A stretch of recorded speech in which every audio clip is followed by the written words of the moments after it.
What's going on, everybody? Captain Gonzo with that Flight Sim channel, and as you can see, we have received our Studioform upgrade kit for the Pimax Crystal Light. So this includes a set of spacers that you put on before putting the actual new foam or memory foam, whatever upgrade you got. Here we've got the Apache strap that goes right over your head, underneath the main strap there, going over the top of the Pimax Crystal. Here's the actual memory foam insert that will go sitting on top of the spacers, which you guys will see here shortly. And guys, it feels great. I'll show you some footage here coming up. But here are the spacers. You get a set of 4. Guys, and all this for just under 40 bucks. Now, it came from New Zealand, so it took a little bit, but we got it. So here we are going to put everything back together, and quick time-lapse video will show you how I set everything up. So we're taking off the stock stuff here. I set 2 spacer kits, just 2, not the 4. And I wanted to start trying it out that way. And guys, so far, so good. Really comfortable. I definitely feel the difference here, but you can see me here twiddling around, installing the new memory foam pad. And of course, the video got interrupted due to a phone call. But anyways, guys, let's go ahead and jump right in over to DCS and a little bit of Flight Sim 2020. Alright guys, so here we are on DCS World. Again, still messing around with my settings on the monitor and how I can record just one lens instead of the duplicated view that I know can get a little bit annoying. So right now I'm only using the left lens, and I apologize if this is still not clear enough for you guys. Again, I'm still trying to figure it out. For just reference, I am using the the Odyssey G5 34-inch wide UHD, whatever it's called. So not a typical monitor by any means, so I still got to figure that out. But as you can see, we're firing up the A10 here in DCS World, and guys, I am beyond happy with the performance of the Pimax. Of course, if you guys are Pimax owners and followers of Pimax in general, you will know that they just released an update on the Pimax Play software, and now you can do everything from their software. You no longer have to have OpenXR or SteamXR, nothing like that as far as I know. And I've been testing it out exclusively on Flight Sim 2020 and DCS World, which you guys know are the 2 primary sims that I use. So anyways, guys, we are firing up the A10 here. I believe this is the Syria map, and again, the purpose of this video is more so to just give my input on the Apache strap and the new spacer kits and all that. So I did notice a bit of decrease, but very tiny on field of view, because now my eyes sit a little bit farther back from the lenses, but I think it's probably better, you know, because having your eyes really up close to the lenses over time could, you know, strain them a little bit, and you might get a little bit of a headache or something like that. So for me, it has not been the case. Thankfully, I have very good eyesight. Never had an issue with anything like that. Here and there, I'll use some blue lens glasses to kind of help out. But anyways, let's go ahead and just skip on forward to the part where we're taxiing out, shall we? Alrighty guys, so here we are taxiing out, getting ready to get on the power here on the Warthog. Check it out, looking outside, making sure that the crew chief indeed removed those wheel chocks. That would be a terrible day trying to get on the power and not get any movement, but you'll see here I am taxiing, everything is running smoothly. Again, Pimax Play software has done a tremendous job helping out with the foveated rendering and the upscale. And yes, I am back now using the 90 Hz refresh with the upscale mode with the fixed foveated rendering. But I was skeptical at first when I tried it on Flight Sim 2020. But right now, guys, it's been working a lot better. I guess the software update really helped out. But yeah, check it out. Look at all the lighting, the shadows, everything is perfect. And again, that comfort strap, as an upgrade, I think it's worth it. It's definitely felt a lot better. My forehead feels a lot cooler. So I don't know if it's just a placebo effect of some sort, but I can tell you that definitely works. Let's skip forward here because I actually ended up taxiing into those fences there. It looks like the ground crew never fully opened those gates for an A10. So we're gonna change scenery here. Still in Syria, but on a different portion of it. So stand by. All right, so here we are as promised on a different airport in Syria, trying out the taxi out once again. And I guess my DSLR camera was not recording for this one, or I lost a file, so I said, you know what, let's just expand the screen a little bit, and that way you guys can just see the views here from the cockpit, and you don't have to worry about seeing my big old head with the headset. I promise there's more of that coming in this video. So I figured for now, we'll just do this, just get the gameplay by itself. But again, guys, just touching up on the comfort straps really make a difference. And this video, I want to take advantage and kind of show you a little bit of both, right? How I mentioned this would be DCS World and Flysim2020, which is coming up next year after this takeoff and quick flight around Syria. But here I am checking the flight controls, and I'm going to cut the video here and just skip forward to when we're rolling down the runway so you guys can see the fun stuff here.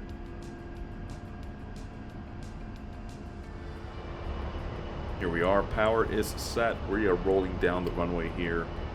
Pretty loaded Warthog, full of fuel, a couple of JDAMs, GBUs, and a couple of Mavericks. So I tried rotating a little bit too early here, and you will see that I am just barely getting off the ground, and then I somehow manage to rotate at the very end. But I guess we could say that was danger close.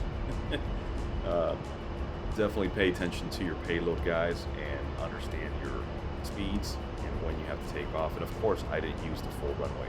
I kind of back taxied and then just maybe 1,500 feet, 2,000 feet forward on the runway and took off. Check it out. We barely made it over these trees, over that fence, and now we're just enjoying the visuals as we're following along this little canal here somewhere in Syria. Check it out, guys. What you are seeing is exactly what I see in the headset. So no complaints. And again, I know there's a lot of quality control issues right now out there with Pimax. I know they're all over Reddit, YouTube, but I got lucky. And I am taking full advantage of this because it is making the simulation experience all that much more immersive. I promise you, I am not lying. We are not paid or sponsored by anybody. Nevertheless, by Pimax, at least not yet. Hopefully one day, if Pimax people are watching this, we would love to try out new hardware and new stuff that you guys are developing. But for now, this is just my pure opinion. Not paid, not influenced by anybody. I paid for this headset myself, and I have no complaints and no regrets, guys. So here we are, just doing some low-level turns, checking out what the Pimax Crystal Light can do.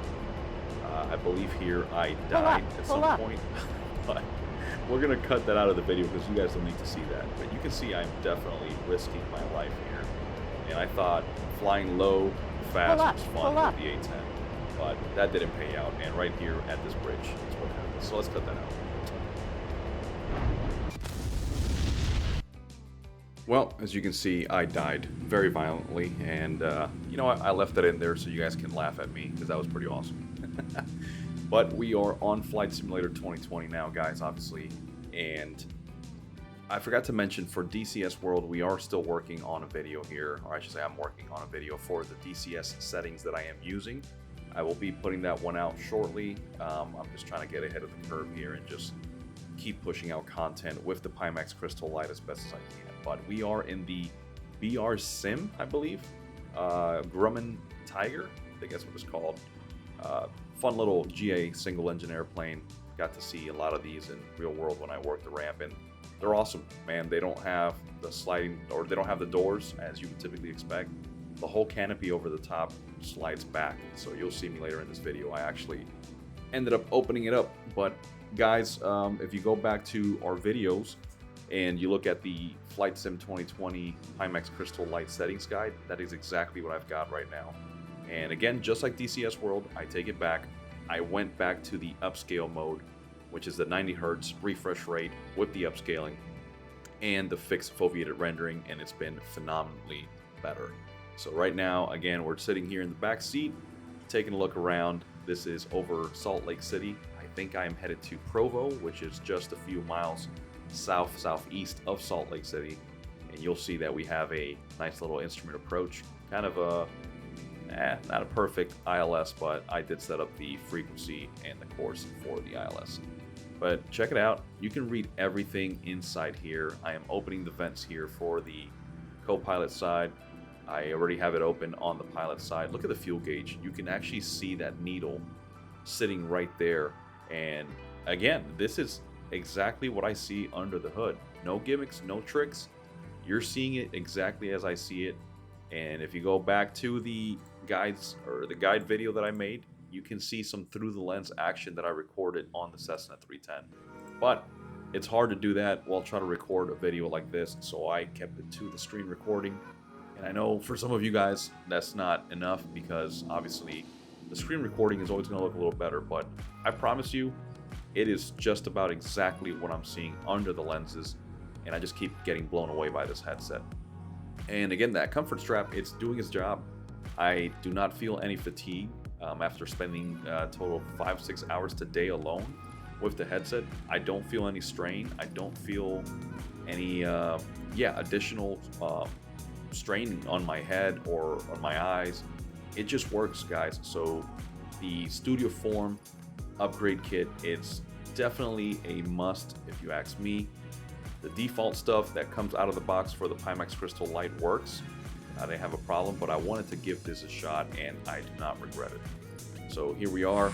Let's take a look outside. Just kind of going through the cameras, the different angles here. Look at that. You can see every house, every building, the grass, the trees. Look at the mountains over there to my left.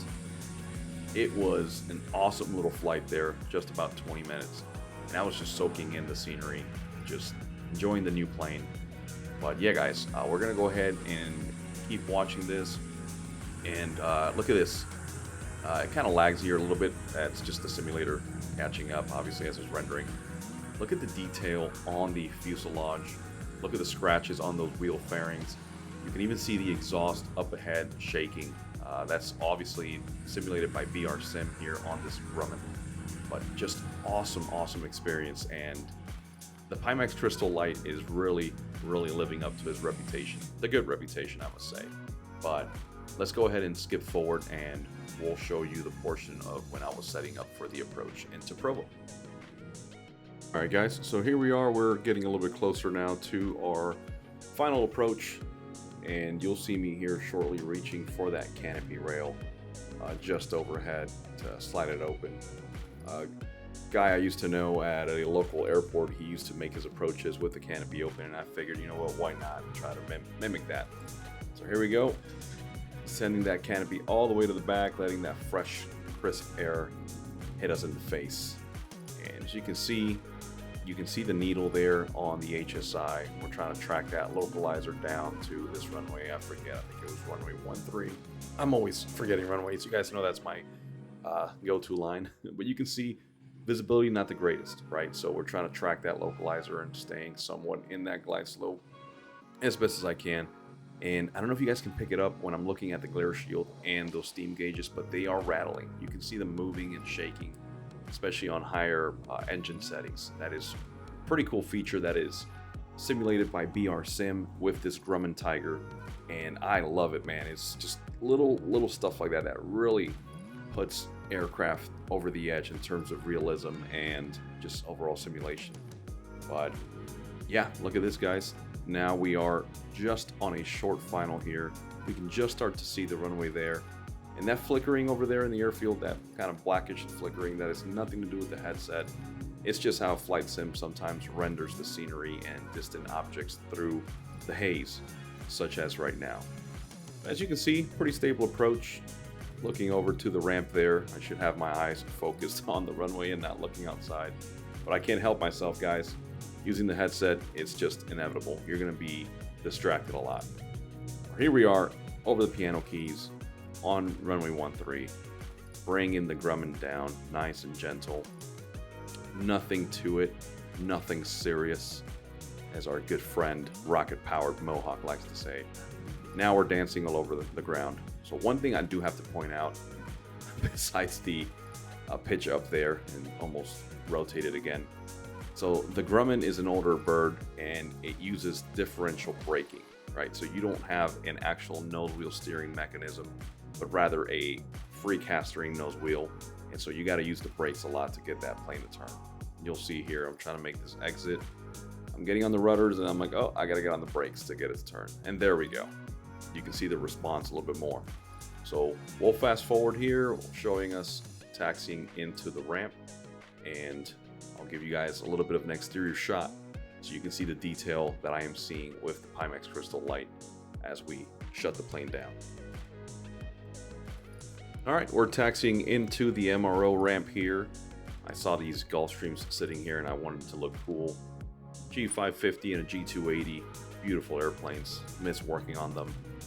Those are the Cadillacs of the sky, and I figured why not park this lovely Grumman next to the heavy irons here. You can see those technicians are probably wondering what the heck I'm doing, but my simulator, my aircraft, my ramp, baby. So we're gonna park this baby down. We're gonna pull the mixture once we get the parking brakes set, and you'll see that the camera kind of stutters and glitches a little bit once I kill the battery. That's been happening a lot. It happens also with Track IR. It's like the simulator detects, oh, you're shut off. I'm gonna reset the pilot seating position for whatever reason. If that's a glitch that I'm missing out and one of you guys out there knows how to fix it, please let me know, because not a big deal, to be honest. No biggie, as I like to say. It kind of sucks, especially for recording purposes, and it's late in the night. I'm getting kind of lazy with my editing, so I figured I didn't want to go through and cut the video up for that couple of seconds. But here we are, closing the vents.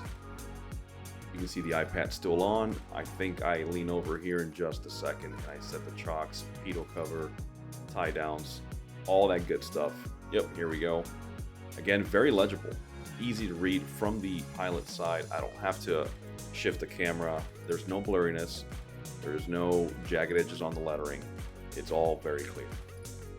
Here we are, messing around with the drone camera. Look at that nose wheel cocked to the left. Always loved how that looks. I used to park a lot of these small planes and they always just got on the brakes and kicked the plane over and left it just like that. And I think it looks pretty cool, to be honest. It just gives it a little bit more of a ramp appeal. But enough of the rambling here. Check out the details on the Grumman as seen through the Pimax Crystal Light.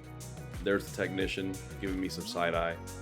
Once again, wondering why I decided to park and tie down the aircraft here in the way of their hangar doors. But yeah, guys, just enjoy the views here on the Grumman.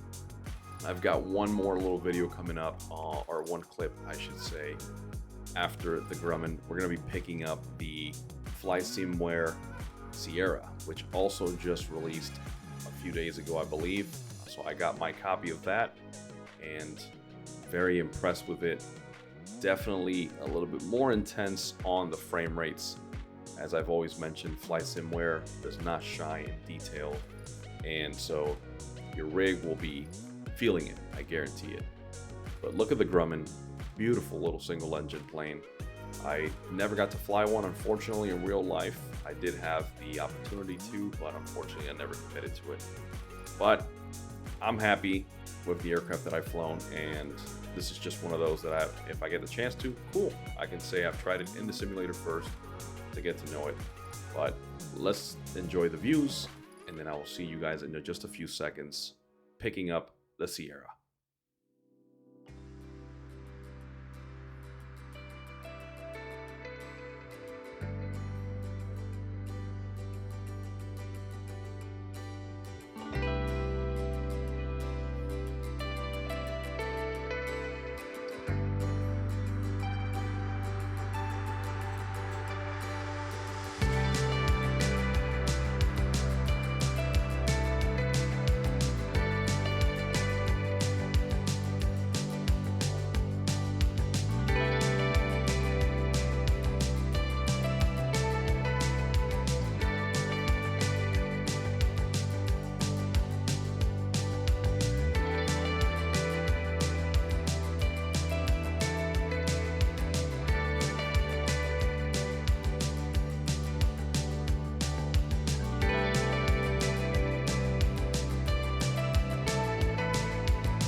Alright guys, so what else can I say? I know I've rambled and extended this video a little bit farther than I anticipated. This was supposed to be about the Apache straps and the comfort kit that I got from Studioform, and as well as demonstrating and showcasing some of the performance and visuals under the Pimax Crystal Light, both in DCS and Flysimware 2020. So once again, to kind of start culminating, I think the Studioform upgrade kit is 100% worth it for what you're paying and what you get. It is a game changer. I know that's cliche. I know that's what we used for our title a few weeks ago. And some of you were making some snarky comments, and I get it. I get it. Game changer. I know we all like to say that. But it truly does change it a lot, because comfort is one of the big things that people look for with VR gaming, right? So you ask me, yes, the Studioform upgrade kit, 100% worth it. I'll try to include it on the description of the video here, so you guys can check it out for yourselves. As you can see, we are in the Flysimware Beechcraft Sierra. This is the latest purchase that I've gotten. It is a beautiful single-engine bird. It's like a little Bonanza wannabe, a precursor to them. Awesome little plane, has a lot of features and options. This one has the G3000 integrated, as well as the PMS750 there on the center, and it is a lot of fun, and I've enjoyed flying it with the Pimax Crystal Light. I've actually been putting more hours with the Pimax Crystal Light on this one single plane than any other GA planes that I favored. So it just goes to show you guys, I'm loving this thing. But again, as we've mentioned before, and as you saw in the intro, there's a lot of details, a lot of stuff happening with the small plane, so you will notice the impact to your performance. But other than that, guys, I don't really have anything else much to say. I think I've spoken enough in this video, both between DCS and Flysimware 2020. Please keep in mind that I am slowly tweaking other settings. I was just talking to Captain Flacco about this not so long ago, and I told him, hey man, I finally realized how to do this, and the other, specifically when it comes to recording VR. Obviously, at the time that I recorded these videos here, maybe a couple nights ago, maybe even a week ago, I just hadn't made that discovery yet, so that's why you're still seeing a little bit of a rough setup here with the VR display and myself as well. So getting better. I promise you, we're gonna make it a little better for you guys. I'm gonna figure out a way to get my overlay of myself somewhere in the image and get a full screen resolution of the simulation so you guys can get a better picture. But guys, I can't thank you enough for checking us out. Thank you for the continued support. We are on the road to 1,000 subscribers. We are almost there. We're anticipating to hit it right before the release of Flysimware 2024. So guys, if you haven't already, go ahead and subscribe, like, and comment below. Let us know what we're doing good, what we can do better, or what you don't like. And we're more than open to any suggestions. So for the time being, guys, just enjoy the visuals. And I would love to say this like an outro, or like we do in the live streams, but cue the outro. Happy flying, guys. See you on the next one.